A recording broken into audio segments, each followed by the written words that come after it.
why do we live in a society where only a few people get to quote unquote live their dreams and go out and make it happen for themselves, and all the rest of us, mostly who don't have the resources that they need, have to take these like frontline jobs or have to do the grunt work that we don't necessarily like to do, but we have to quote unquote work for the man. I just don't believe in that model anymore. And I do believe that with the anything economy that we're seeing emerge out of some of these Web 2.5 platforms, but as we evolve into a Web 3 world where we are designing and developing 3D interoperable worlds, there's going to be even more opportunity for the anything economy of talent. Welcome back, everyone, to the Geeks, Geezers, and Googleization Show, the home of Googleization Nation, where we talk with HR and business thought leaders about the crazy shift going on all around us and explore the disruptive convergence of technology, business, and people. Here are your hosts, Ira Wolf and Jason Cochran. Hey, welcome back, everyone, to another episode of Geeks, Geezers, and Googleization. Thank you for being part of Googleization Nation. I'm Ira Wolf. And I'm Jason Cochran. If you think this is just another podcast, think again. We're the voice of the most important conversations on the future of work that are confronting business leaders and people today. And as you know, our goal is to bring you ways to reimagine tomorrow and explore the ever-changing convergence of business, technology, and people. Well, welcome to our first episode of the second half of 2023. It's hard to believe we're in the middle of July already, Jason. That's right. It's crazy. Yeah, it absolutely is. So I don't think we could have a more fitting conversation about Googleization in 2023, the convergence of people, business, and technology, than the one we're about to have today. We are welcoming a fascinating guest, Josh Drean. Josh is the co-author of a new book coming out in 2024 called Employment is Dead. That's been the title of one of his keynotes, which I've listened to. You can catch him up on YouTube and a couple other places. But he's also an expert on the metaverse. And for you, of those of you who think it's dead and it's out of the way, you got another things coming. Can't wait to get my hands on the book, but we're going to get a sneak peek into it today. And we're also going to be talking about a couple things that will probably blow your mind. To set the employment is dead conversation up, let me recap a bit of a controversy and brouhaha I got into this week on LinkedIn about some of the employment numbers that were coming out. So the latest Bureau of Labor Statistics report shows the working age population grew by over 2 million people from June 2022 to 2023. Now, that seems like really good news for a lot of employers. And some of the headlines are so bold to say the Great Resignation and quiet quitting are over, and that employers are finally regaining the upper hand in the labor markets. But I wouldn't quite take that check to the bank yet. At least don't cash it. Let me help you read beyond those headlines and between the lines. In 2000, that's just a little over 20 years ago, there were about 2 million more 17-year-olds than there were 64-year-olds. For the 40 years before that, there were over 2 million new young workers coming into the workforce every single year.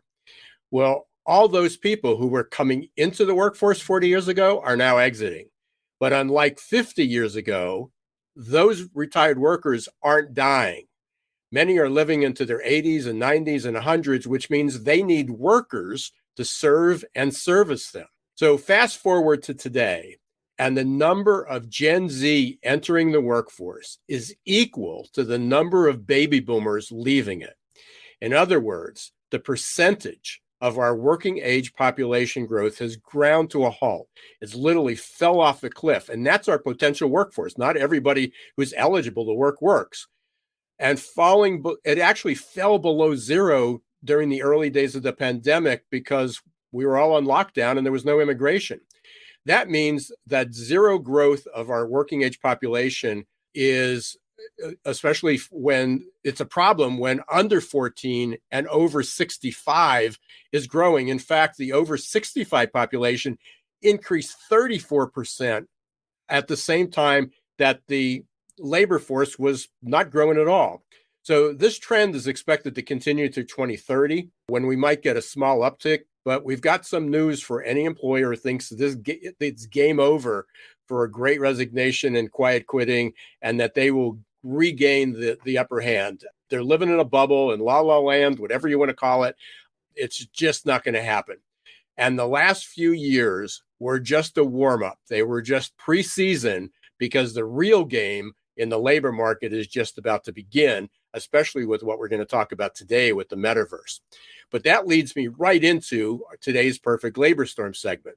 So on each episode, we focus on a disruptive, surprising, or worrisome trend that we believe you should know. So here's today's Perfect Labor Storm, and it's a perfect setup because it's about the metaverse.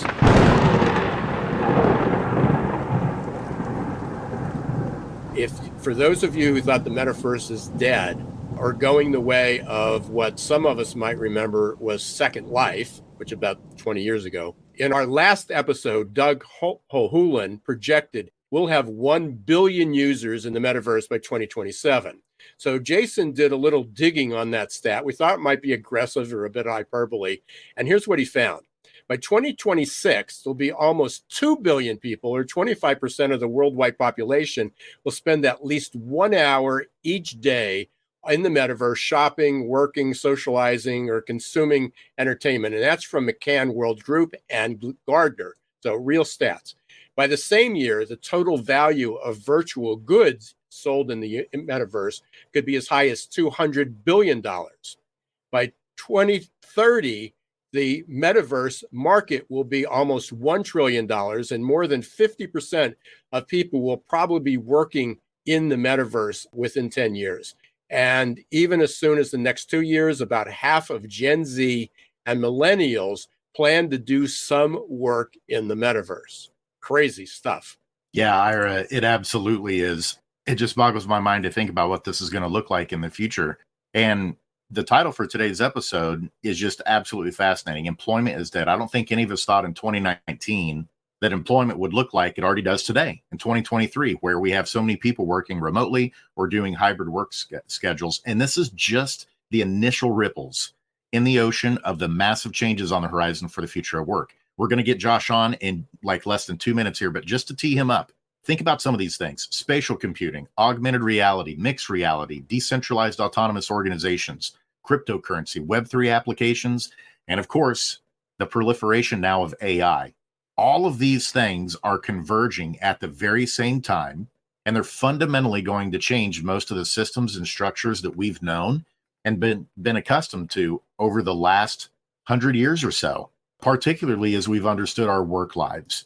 So today's episode got me to thinking about the singularity, which is maybe the first time that we've discussed this on the show. For our listeners who may be hearing that term for the very first time, quite simply, singularity is a time in the future when AI is able to perform any task as well as a human can, and it can improve itself exponentially. A few years ago, futurist Ray Kurzweil thought that this would happen around 2045. But get this, with already how quickly AI is advancing, they now have moved that number up. And now they're saying it's 2030. So in just 7 years from now, due to how rapidly AI is learning and becoming adopted around the world, we're expected to hit this singularity point. Now, I'm not sharing this to create doom and gloom. Rather, I'm sharing it from a positive perspective. Will we finally be able to evolve out of the traditional ways of thinking about work as a 40-hour per week minimum commitment? Are we going to be able to cure diseases, solve world hunger, reverse climate change, and maybe even travel through time or the galaxy? While we're not going to be able to answer those type of questions today, we're at least going to be able to cast a vision for the near-term future and what you as a business leader need to be doing right now to prepare for it and leverage it to the advantage of your people and your organization. And so with that, without further ado, let's give a warm Googleization Nation welcome to today's honored guest, Josh Drean. Thanks for joining us today. Yeah, thanks for the wonderful tee up there as well, Jason and Ira. Thank you so much for having me on the show. Absolutely. As you heard, we've got a lot to unpack together today, and we want to pick your brain on these things. A lot of times we talk about your story, usually with our guest to kick off with, but I just want to get right into the topic of your book, and then we'll circle back around later on in the show to get to know you a little bit better on a personal level. So let's start here. The name of your book that's coming out in 2024 is Employment is Dead. Tell us about that. What do you mean? Yeah, it's a bold claim that I don't think a lot of people are considering right now, especially employers who are looking to the future and seeing all of these emerging technologies. Kind of at this point are excited to put the metaverse on the shelf, Web3, decentralization.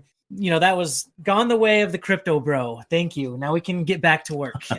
But to your point, Ira, these technologies are emerging very quickly. And I believe that they will take the corporate world by storm, primarily because employees will be driving the disruption. For the first time in history, employees will have the power to choose other options outside of employment that better meet their lifestyles, that better meet their preferences, that better meet what is a fulfilling life for them. And so this book is simply highlighting the fact that these technologies are going to allow the employee or the contributor to work in ways that were previously impossible, that they can work whenever they want, doing what they love from wherever they are in the world. Web3 technologies will radically change our relationship with work, and that's what we're writing about. And so, Josh, for those who are hearing this maybe for the first time, can you paint us a picture of maybe what that looks like? Are you referencing like decentralized autonomous organizations where people may be basically their own business, and then they're doing smart contract work on different types of projects instead of being tied to one employer? Is that what you're referencing it'll look like?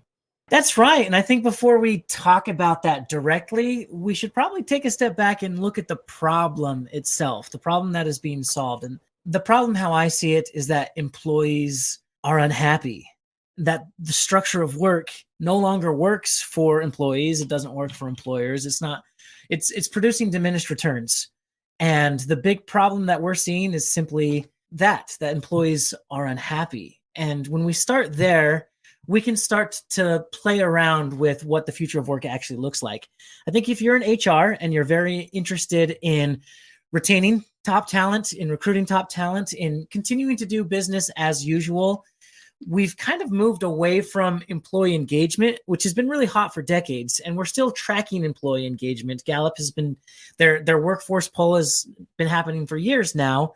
But when you look at that number, disengagement is the lowest it's ever been. At least 85% of the workforce, of the global workforce, is either disengaged or actively not engaged. And that is a shocking number to me, to know that most people at work are not happy, are not enjoying it. They're jumping from job to job. And we're still getting kind of this approach of like, well, maybe we can just like offer better perks or have yoga or snacks in the break room. This engagement kind of come back to the office and we will give you everything that you need to be here as much as possible. Just doesn't work the way that it used to when the big tech was all about that life. And so we have moved into this employee experience design era. A lot of HR departments are very curious about how do we design an experience that employees love? How do we customize their schedules? How do we collect feedback that they give us and implement it in a way that makes the experience better for employees? And Ira, you highlighted this perfectly, right? The economy, or the quote unquote recession, wherever we are today, is kind of being used as an excuse for executives to RTO, or return to the office. But when you look at the numbers there, it's very fascinating to see that most employees don't want to return to the office. Most employers want to return to the office. And I think their argument is the same. Employers want them to come back to the office because of the culture, because we can be more creative, because we can get better work done, and we can be more productive when we're in the same space. And employees are saying, yeah, but look at the numbers. Like, we've been productive and we've been able to build a lifestyle around our work instead of making work the central part of our lifestyle. I don't want a 9-to-5 anymore. I want to be able to pick up my kids. I want to be able to not have to commute. I want to be able to work in a way that I want to work. And so there is this kind of conflict of interest going on there. So who's right and who's wrong? I just want to say that, like, when you look at the overall state of employment, it's because a lot of workers are unhappy. Corporate America is extremely extractive. They don't get to own their own creativity. They don't get to exercise their agency. And I just believe that in today's world, they are being, disengaged, and they're jumping to another employment opportunity. In the future, they will jump to a Web3 model that better serves those needs. Yeah, Josh, you're dead on, and I love and you brought up Gallup, and I talk about that all the time, and and in fact, this year everybody was hanging their hat on that. It actually engagement hit a record high, 34% in the U.S. Woohoo. That means 2/3 of people are still disengaged, and that's a record high. So we were never very good at managing people, getting them engaged, keeping them connected. But the markets, dramatically changed. And just this morning, Jason had posted something about, we talk about we can't get in sync. We can't be in sync when we're remote. And I'm currently taking a neuroscience, brains in business. So how do we use neuroscience to get better results in business? And there was just a study that came out that there were two people 130 miles away, up actually near Harvard, and I think it was Harvard and Dartmouth, and they were both in MRI machines, and they were working together to create a story. They were just talking to one another, and by the end of the time, their brains looked identical. They were perfectly in sync. So the reality is we can do it. We just haven't done it before. It's just not new. I heard you say something, and I'm going to probably botch this quote, but it was in might have been from your keynote, that Zoom was not designed for human interaction or human connection. It was just a way to communicate. So when we were all thrown into that experiment 3 years ago, and we were forced to do that and go, see, remote work doesn't work. Well, it was because we were using a really primitive technology. That's a really stringent point, right? Is because we're all arguing over the same thing, right? Whether you want to call it culture, whether you want to call it, being a family at the organization, these tools that we are using to do remote have allowed us to go remote for the first time ever, really. Like the entire workforce went remote, and we had enough of a tool in front of us to be able to communicate, to be able to send a message quickly and get a quick answer. But Zoom and Slack are not a workplace. They are tools that we use.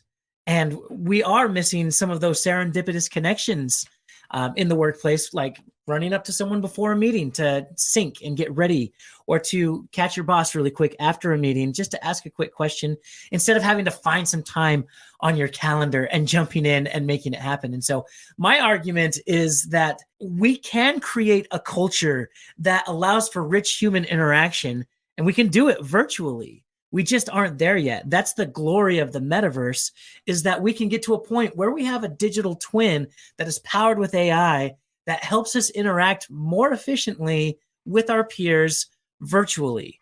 And so now we have a confluence of two worlds where we have the best of both worlds. It's not being more digital, more robotic, AI is taking over the world. It's being more digital and more human. And that's what I believe, and that's what we're pushing forward with at the Work3 Institute. I think we have 3 generations represented here. And Jason, you may sort of remember this. You may have been on the back end, and Josh, you may not have been around when this happened. But in the 80s, and I just was in a conversation with this morning with a couple of peers on another podcast, is in the 80s, the biggest crisis, the biggest reason for distraction and low productivity in the workplace was the lunchroom and the water cooler. And isn't it amazing that now we're talking about the moments of serendipity when they happened? And when did they happen? Around the water cooler and in the lunchroom. And we're trying to recreate those, but those were banished for years. Managers complained about how they were a distraction and people weren't doing their jobs and they weren't working. And now it's like, that's what we miss. That's but it's real. That is true. But just as I'm sure we're going to talk about this a little bit in the metaverse, because you don't even need the metaverse to do it. There are ways to get in sync and to have those creative moments, even through something like StreamYard, like we're using now, or through Zoom or through Slack. People are doing it. They're just doing it differently. Right. And before we jump too far into the technology side of things, I just want to say that I think we're having the wrong conversations. It's not to RTO or to not RTO. It's not, well, you guys aren't working well enough from home because we don't have visibility into your workflows. It's not about management being more efficient at driving productivity. I think the problem that we're facing is that in a capitalistic society, we have emphasized productivity so much that we have lost the full vision of what meaningful work actually is and what it actually means. When you listen to a lot of HR speakers and when you listen to like corporate individuals, thought leaders trying to push forward, a future of work, we're all talking about the same thing. But then it comes down to this moment where we're like, we need to track productivity of each employee. All of our employee experience initiatives should be driving productivity. We should be measuring it, and we should be increasing that quarter over quarter over quarter. And I think that's wrong. I just do not think that that is something that, and it's not just me, it's the younger generation who's just not going to accept that as good enough for their life. We need to also consider the other end of the equation, which is fulfillment. Is the work that you do meaningful? Does it bring you joy? Is this something that you want to do? And employment has never allowed for that element to come in and have its place. It's all complete a task. You're contractually obligated to give me your hours from 9 to 5. You do everything that, a central group of decision makers tell you that you need to do. And that is how we are productive. And while that worked really well in the industrial age, we are no longer there. We no longer are in a factory trying to push a button and get work pushed forward in that way. We live in an age of information and creativity where the next thing needs to happen today. We don't have enough time to let it go up the chain for executives to sit on it for a while and to come back down. We need to empower our frontline employees to be able to make decisions, to be able to pivot quickly and understand where they're headed, and also to bring back some of those fulfilling elements. And so what we do at the Work3 Institute is we help employees and employers bring back some of those elements that are missing in the equation so that people will find joy in the work that they're doing and thus be more productive in the long run. Because as you know, with Gallup tracking these numbers, when we are happy at work, when we are fulfilled, we are more productive. It's just never been an emphasis because we are stuck in this, what's happening today? What are our Q1 deliverables? Yeah, let me just throw something in. I forgot to mention this before, because when we talked about those engagement numbers, is Gallup now started to measure thriving as well as engagement. So what's fascinating is that, hey, we got 34% engagement. Yeah, but you only have 9% engaged and thriving.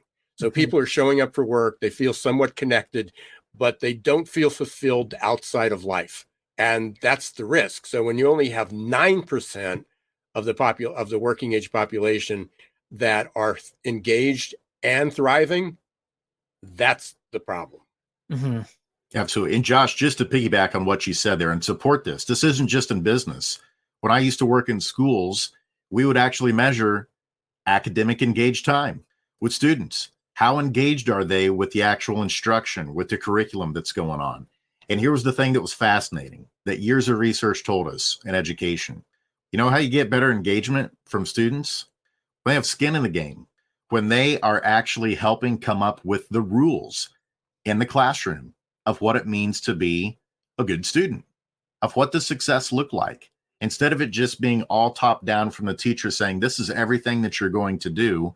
When you invited the students to the table to have a voice in those things, guess what? They actually were willing to compromise a little bit more. Like, okay, you need that, but I'm telling you, these are some other things that I need in order for me to feel like I'm doing my best and to be successful in the classroom. And what you just shared in terms of this Web3 push and the decentralization, the big word that you used was autonomy.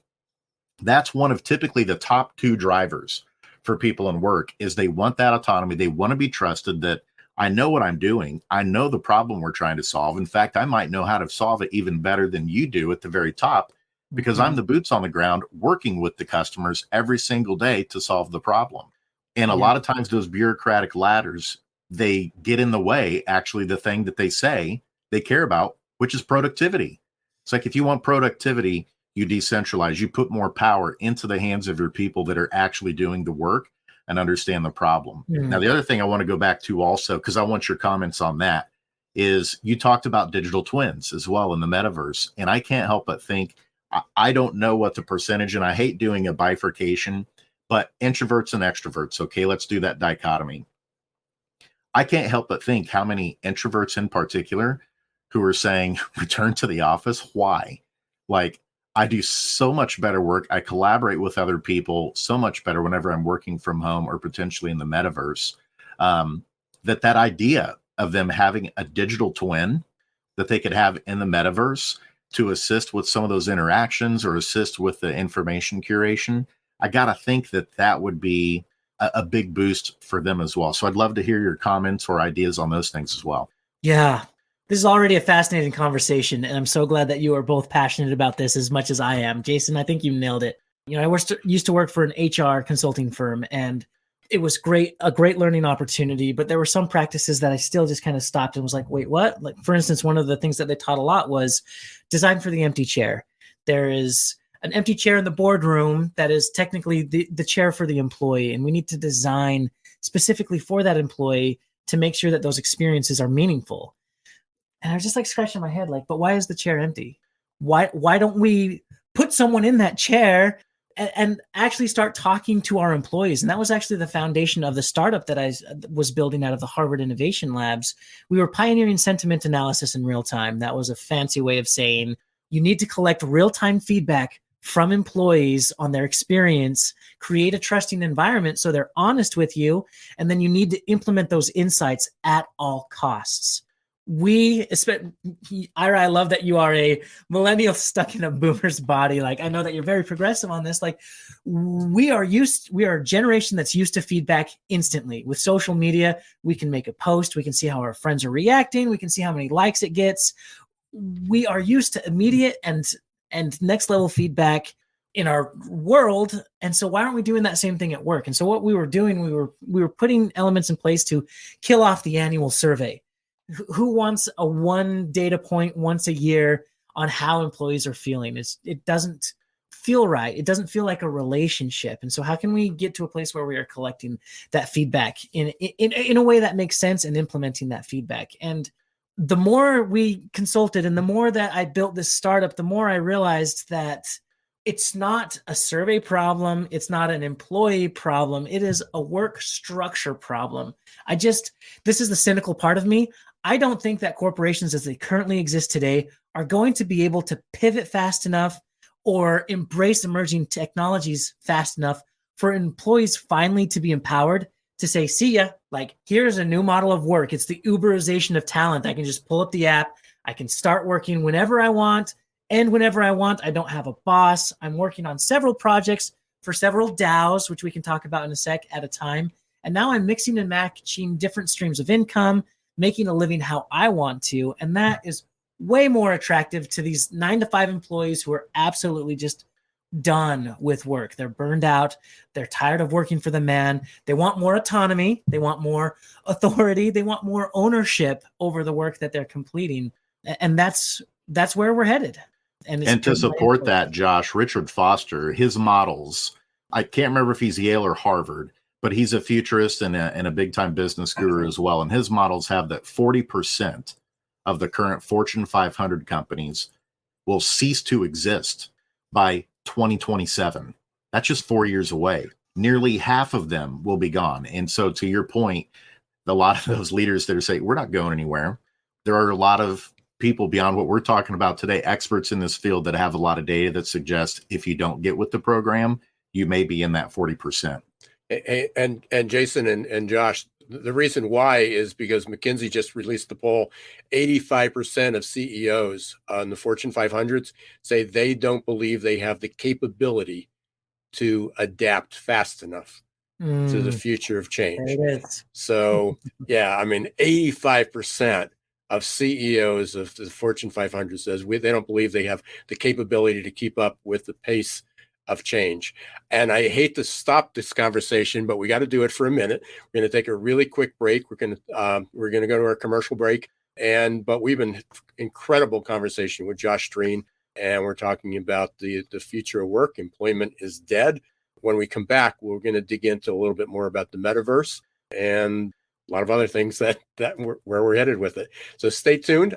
We will be right back. Are your employees feeling stuck and just showing up for a paycheck? Is your workforce working harder to get back to normal than adapting to the future? It's time to help them break their addiction to certainty and develop a growth mindset. Developed by one of the world's top-rated future of work thought leaders, AQ Plus Mindset is a powerful tool to help your employees embrace change, adapt faster, and grow on the job. Conveniently delivered to any smartphone or laptop and easy to digest 5 to 10 minute lessons. Managers can sit back and watch employee attitude shift towards growth and innovation in just 30 days. Are you ready to help your employees thrive in this ever-changing, never-normal world? Encourage them to show more grit, resilience, adaptability, and unlock their potential? The journey to a growth-filled future starts with a growth mindset. Visit aqplusmindset.com or call 484-373-4300.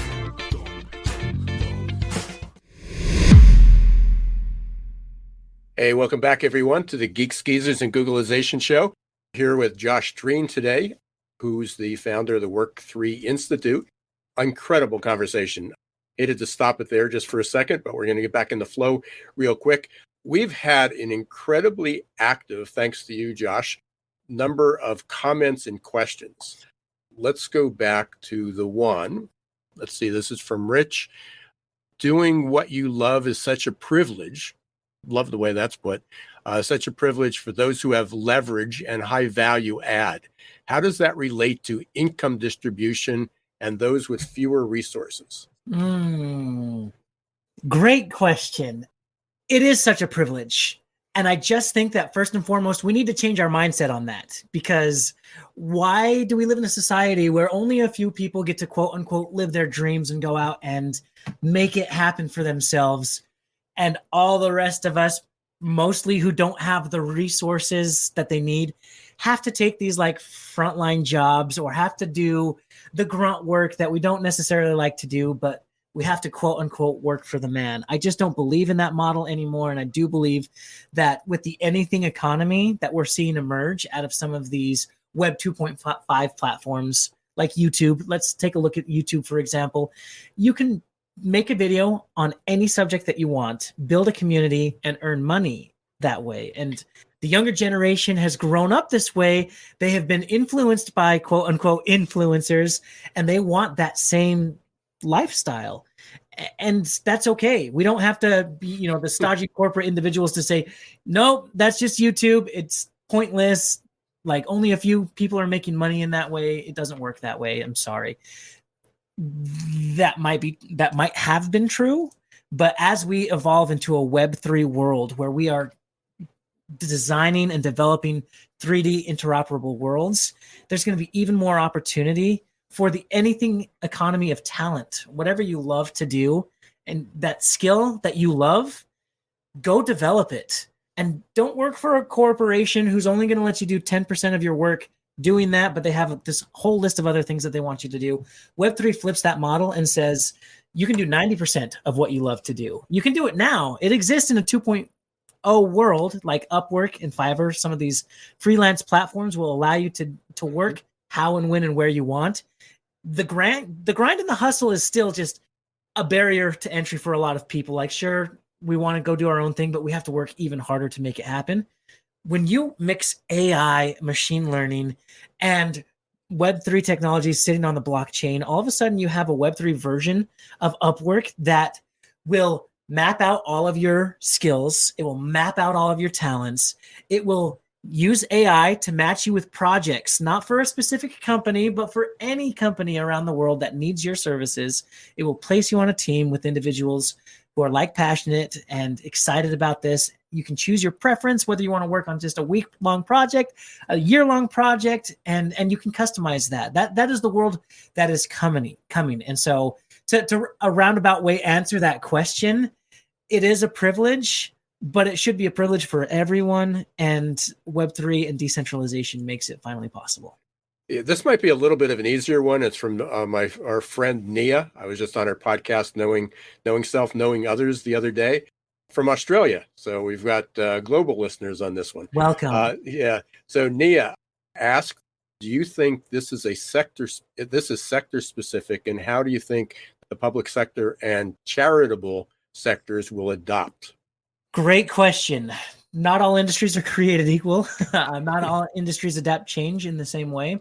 I actually just gave a presentation in South Korea at the Metacon event, and I put up these charts of the potential growth in the metaverse broken out by industry. And you'll see there are definitely some industries that are going to gravitate much more towards that. The gaming industry obviously is very strong in the metaverse. It's a natural transition.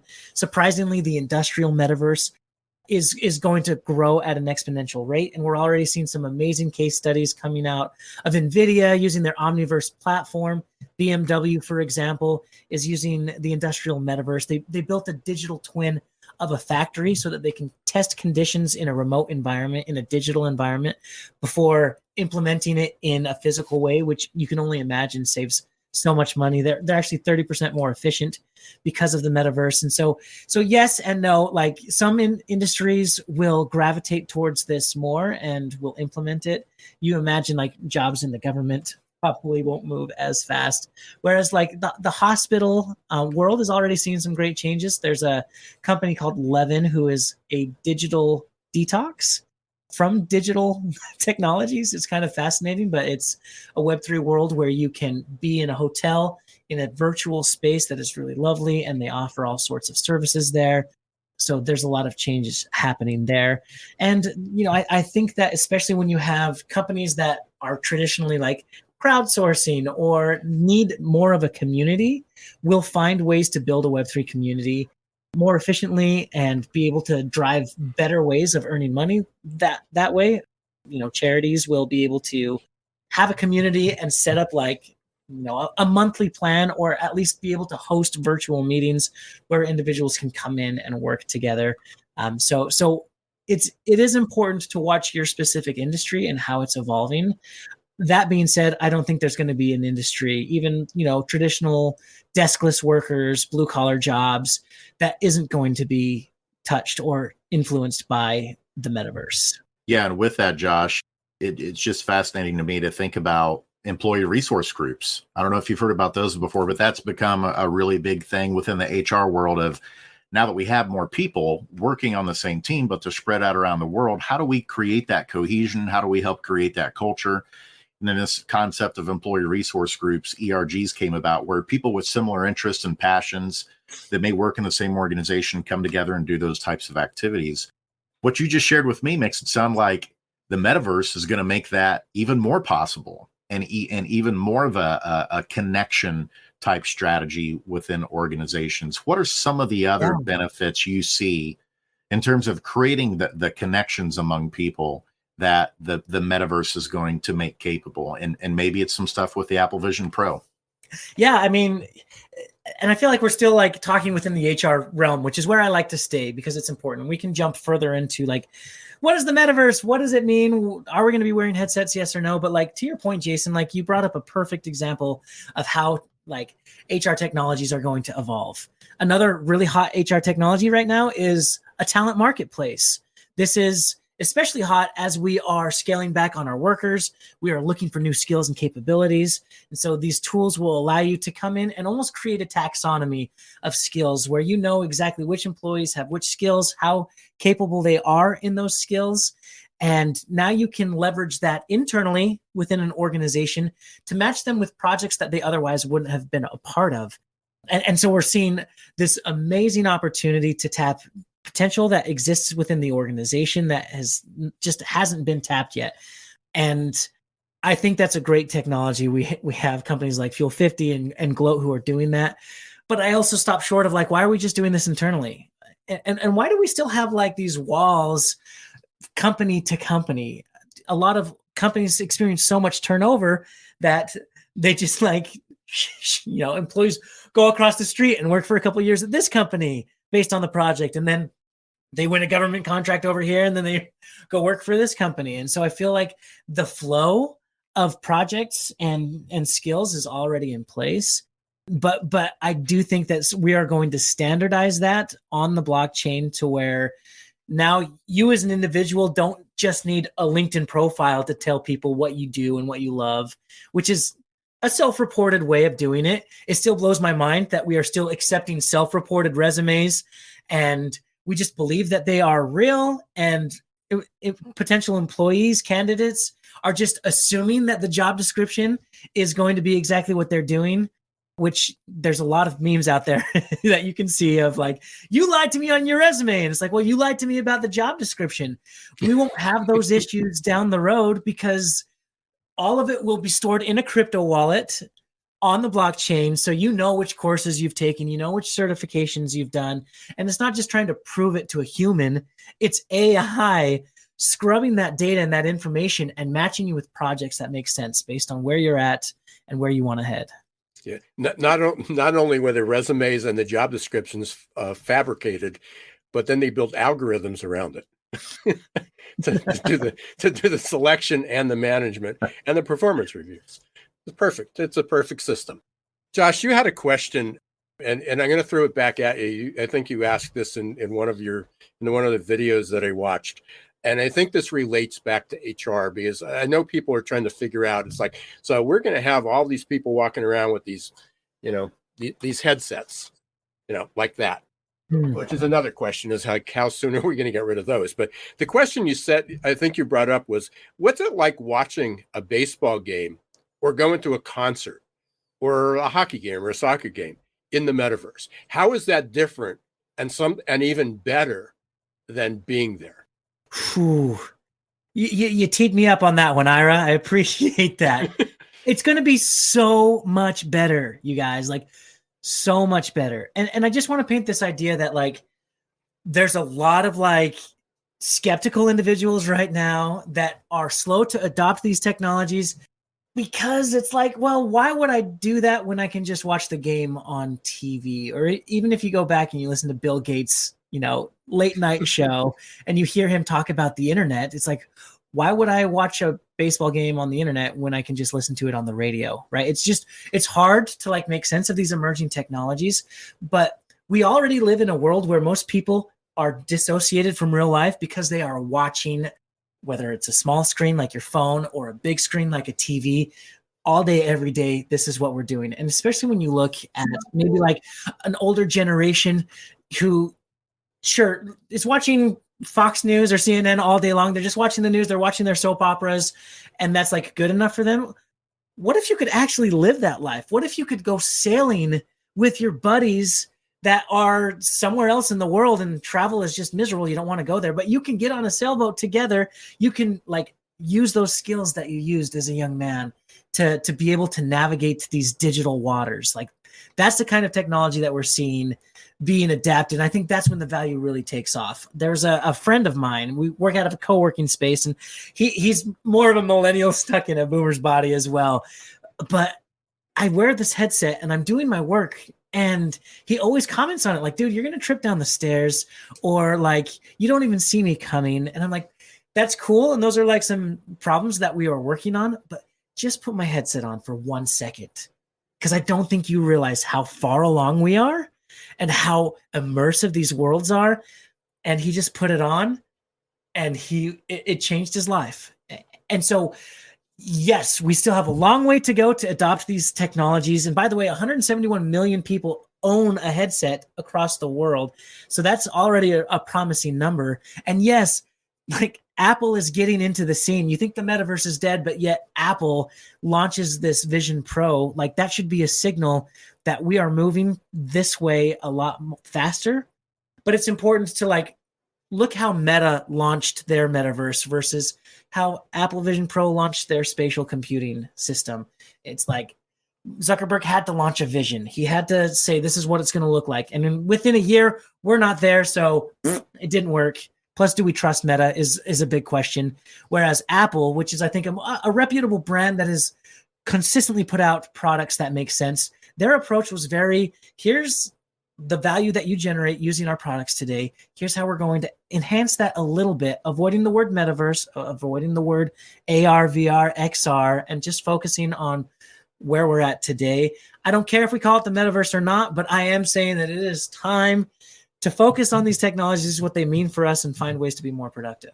As someone who is, go ahead. I was going to say, as someone who has sat through many football games, sporting events, concerts, been in lines at amusement parks, The idea that I could have an incredible experience, have the best seat in the house from my home, sign me up, especially if I'm tagging along my 4 younger sons. It's like, if this is going to make it a lot easier to do some of those things and create memories, I'm all for it.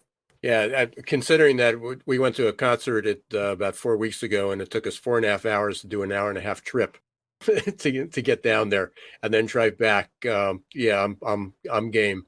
But I wish I can pull this up, and unfortunately, we're getting pretty close to the end here. But I have a clip, and this is about 4 or 5 years ago. So my mother and father-in-law, who were both recently passed in the last 2 years, but at the time they were like 92 and 96, somewhere in that ballpark. They came to visit, and I had my headset, and we said, "Oh, try it." And they go, "They can't." Well, my mother at least used a computer. My father-in-law was little. He was the polar opposite of a digital native, and like a push button phone was modern technology for him. And we put it in, and a little concerned about getting the dizziness and stuff. Well, couldn't get my mother out of it. I mean, she's like, "Where are you, Mom?" And she was out, she was in India, and she was in Bangladesh, and she was in some falls in Africa and on the safari. And then we asked my father-in-law to go in. We asked Pap to go to put it on. And he's sitting there, no, I don't want to do this. And I go, "Come on, just try it." I put it on. An hour later, I don't know where he was. And so, the vision that you just described is, once people get that experience, what it feels like to be in an event, to be at a concert, to be at work. It's like, how could that feel different? Because we're still using that two-dimensional screen like we're doing now. That it's odd, it's awkward. I mean, this is comfortable for us because we've been doing it, but it's still not the same as being there. But when you're sitting there and peering around, and you can say, "Hey, I want to change my seat, and let's go on the field. What's it look like from behind the bench or behind the goal?" Yeah, or backstage, completely different. And I also want to look at the other end of the spectrum, to the younger generation, who is a no-brainer adopting these technologies. They've been living in the metaverse via Roblox and Fortnite for a really long time. They already understand the concept intimately, and they're more than excited to be able to put on their headset and watch their favorite esports team in Las Vegas dominating, and get to participate in ways that were previously unimaginable. And so when I look at the work environment and where we are today, we have, a generation that has been in quote unquote power for a long time. We've had C-suite executives who have kind of run in a specific way and have done work one way their entire lives. And then we have this like emerging generation that the concept just doesn't make sense to climb the corporate ladder. They don't even want to do that. And so it's interesting that, like, when I was a young millennial going through college, I saw an emergence of all of these articles saying we're lazy and we're entitled, and since have debunked that myth, if you will. But millennials complied. We're like, "Oh, this is what work is like. I guess we'll just do this." Shrug. The younger generation will not comply. They have 9 screens up in their home. They are playing video games while writing an article on ChatGPT, while marketing their merchandise that they're selling on YouTube. They have a different perspective of value generation, and corporations do not know how to capitalize on this. We are so far away from being ready for a new generation to join the workforce. And that's why I'm a huge proponent of Web3 and the metaverse, is because I see my 7-year-old son get in on his VR headset and play Gorilla Tag with his buddies that he's made all over the world. And that is valuable for him. And we have to build that work environment for them. Josh, we could keep going on and on. In fact, I think we're going to have to do another round of this to dive into multitasking. You just talked about multitasking, and the things we've always heard is we can't multitask, but maybe we are evolving into the ability to do that, maybe with brain machine interfaces, Neuralink things that'll eventually come along too, that we'll be able to do that even more in the future of work. But as we get ready to wrap things up today, we're going to move into what we call our lightning round segment. We're just going to ask you a few questions on a personal level. So these are going to be softballs compared to the stuff we've talked about today, just to help the listeners get to know you a little bit better. Are you ready? I'm ready. Cool. Let's start with a fairly easy one. How about a favorite song or musical artist? Ooh, good question. Right now, I'm really excited about Taylor Swift. A Swiftie. That's the first time we've had Swiftie answer. I love it. I'm all about that, but I'm a huge EDM. I love Marshmello. I love anything electronic coming out of the world, but anything my kids listen to as well is obviously we have to listen to the Pokemon raps. That's just what we're doing right now. I love it. Now, have you done any concerts yet in the metaverse? And I guess I asked that, are there any concerts that are happening in the metaverse right now? Yes.